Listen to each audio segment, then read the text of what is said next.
Alright, witches, a staple of the Halloween season. Historically, supposed witches were really just unfortunate victims of mass hysteria and superstition, often hanged or burnt at the stake even though they were completely innocent. But on today's list, we're discussing those accused of witchcraft who actually escaped death, or at least came back to haunt the ones responsible for their untimely demise. I'm your host James, and these are the top 10 historically evil witches who escaped the witch trials. And we're starting off this list with Mary Bradbury. She was accused of witchcraft back in the Salem witch trial debacle and actually managed to get out of the whole thing alive. Now, was this woman evil? No, she was just caught up in the hysteria of the time, but people damn well thought she was evil. She was born in 1615 in England. Her family immigrated to the United States in 1631. There, she married Thomas Bradbury, a prominent member of the Salisbury, Massachusetts community. So for a while things were going pretty well for her, but then the 90s rolled around,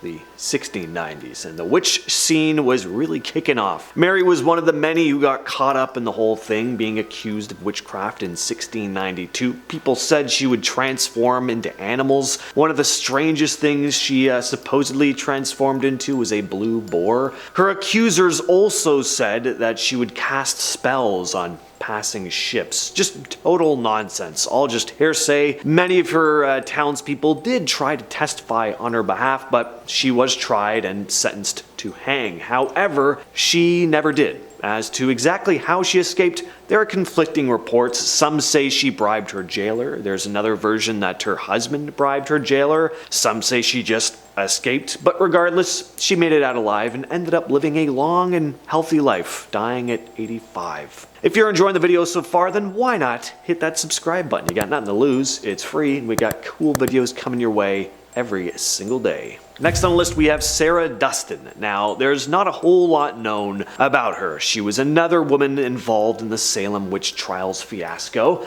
Sara Dustin was the daughter of Lydia Dustin and Josiah Dustin, a prominent figure in Reading, Massachusetts. She was arrested for witchcraft shortly after her mother's arrest on April 30th of 1692. Sara was accused of cursing Elizabeth Weston, the daughter of John Weston from Reading.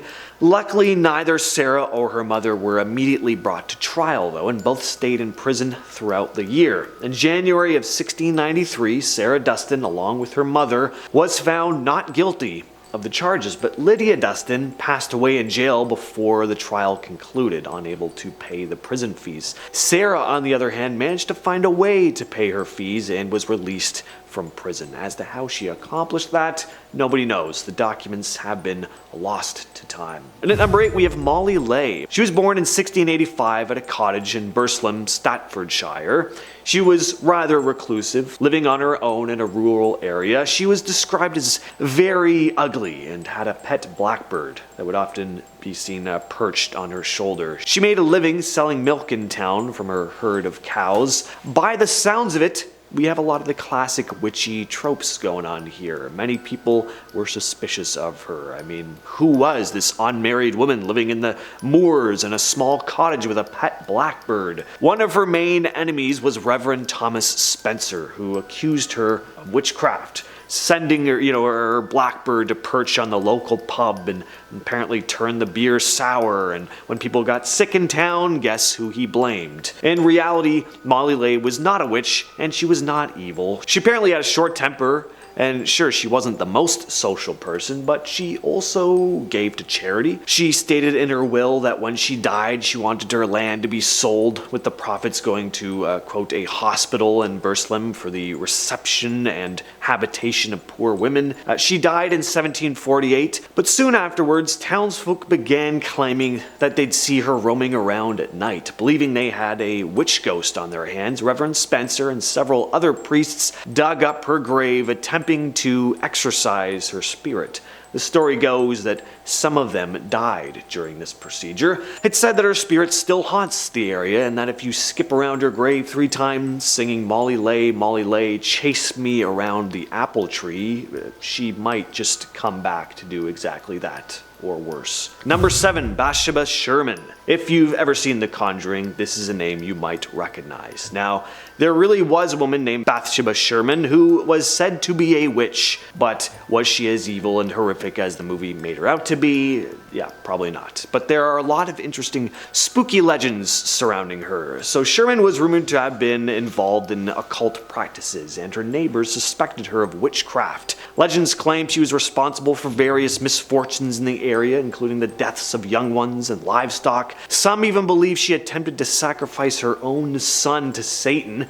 One particularly unsettling tale revolves around a young one's mysterious death while under her care. Some locals insist that she was involved, but there was no concrete historical evidence to support that. And of course, we have her connection to the famous haunted house in Harrisville, Rhode Island, the Conjuring House, which was owned by the Perron family. They claimed to have experienced intense paranormal activities, including apparitions and unexplained noises. Sherman was said to be one of the malevolent spirits haunting the house, seeking revenge for the accusations made against her. The story goes that she had placed a curse on whoever owned the land where she once lived. Next on the list is Mother Redcap. There is a famous pub in London. There is a famous pub in the London borough of Camden called Mother Redcap. As to how the place got its name, there's a dark legend behind it. Originally, the pub was a cottage built by a man named Jacob Bingham. His wife was thought to have been a witch, and thus his daughter Jenny Bingham, born at some point between 1603 and 1625, was also thought to be one. Jenny would go on to have a number of different men in her life, all of which died prematurely of various causes, but this made people even more suspicious of her. And then her parents were accused of witchcraft and hanged. Now she was a complete outcast. She was almost entirely reclusive, aside from a man who came to live with her, seeking shelter from a gang of dangerous men who were after him. This guy too ended up dying under mysterious circumstances. It's said she was eventually hanged, but another legend goes that the devil himself showed up at her cottage and she was found dead by her fireplace the following day. At our number 5 spot, we have the Bell Witch. In the early 19th century in Adams, Tennessee, the Bell family, primarily John Bell, claimed to encounter a malevolent entity that became known as the Bell Witch. Strange and unexplained events began to plague the Bell family home. Starting in 1817, they reported hearing knocking sounds on their doors and walls, unseen hands pulling their bed sheets, and weird noises like chains being dragged across the floor. Soon things got physical though, with family members being slapped, pinched, and scratched by some invisible force. The entity also reportedly communicated with the family, seeming to have intimate knowledge about their lives. It identified itself as the Bell Witch and claimed to be a spirit with a grudge against John Bell. There were also a number of accounts made by witnesses corroborating the Bell family's claims. Next up, we have Moll Dyer. Moll Dyer lived in Leonardtown, Maryland, going down in history as one of the most prominent women accused of witchcraft during the Maryland witch trials in the late 1690s. At the time, there had been a deadly plague going around town, and added to that, the crops were in bad condition during a particularly harsh winter. It was just a bad time, and not having anything tangible to blame, the locals took their frustration out on those who they deemed witches. Superstition took over completely. Moll Dyer was one of the many who were accused of witchcraft. She was a surprise, reclusive, living alone at the edge of town, and after a town meeting, the locals determined that Dyer had called upon the devil to plague Leonardtown. An angry mob gathered and Dyer's home was burnt to the ground. She managed to escape though, being chased out of town, but she wouldn't survive long in the harsh cold, eventually collapsing onto a rock. She placed her right hand on the rock, lifting her left into the sky, cursing the town for all of eternity. She was found days later frozen to death, her arm still raised above her head. And at number 3, we have Pendle Hill. So the Salem witch trials are discussed quite a bit, but the Pendle Hill witch trials are probably the most famous in England. And Pendle Hill and the area surrounding it is said to be haunted by many of the vengeful spirits of the accused to this very day. They may not have escaped death during the trials, but their spirits ascended it. Pendle Hill in Lancashire, England is infamous for its association with the Pendle Witch trials of 1612. Trials resulted in the hanging of 10 people accused of practicing witchcraft. Legend has it that Pendle Hill and its surrounding villages are haunted by the restless spirits of the accused witches. Locals share tales of strange ghostly apparitions and feelings of unease in certain areas. Some even claim to have encountered the apparitions of women dressed in old-fashioned clothing, believed to be the spirits of the accused witches. It's said that their spirits roam the hill and the nearby villages seeking revenge or simply lingering in the afterlife. Next up, we have the Blair Witch. Yes, I am well aware that the Blair Witch Project was not actually found footage, but there is an actual local legend of a supposed entity called the Blair Witch said to haunt the area. The story goes that in the late 18th century in Burkittsville, Maryland, a woman named Leigh was accused of witchcraft by the townsfolk. They believe she was responsible for the unexplained deaths of several youths. Kedward was banished from the town during a harsh winter, left to die in the woods, but her accusers began to experience strange and terrifying occurrences afterwards. Ellie Kedward became known as the Blair Witch, cursing the land and anyone who ventured into her territory.